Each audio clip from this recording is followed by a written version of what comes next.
வணக்கம் மக்களே. அரிசி மாவில் சுருக்கா பண்ணுவது எப்படின்னு, அரிசி மாவு, உப்பு, கருவேப்பிலை, இஞ்சி, பச்சை மிளகாய், கொஞ்சம் சின்ன வெங்காயம்,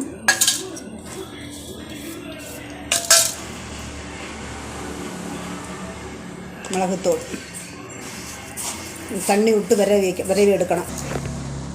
கொஞ்சோண்டு தேங்காய்,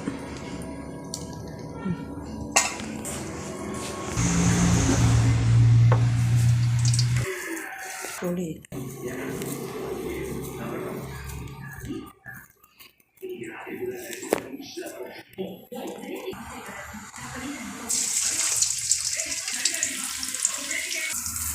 வெந்தாச்சு, வெந்தெடுத்தேன்.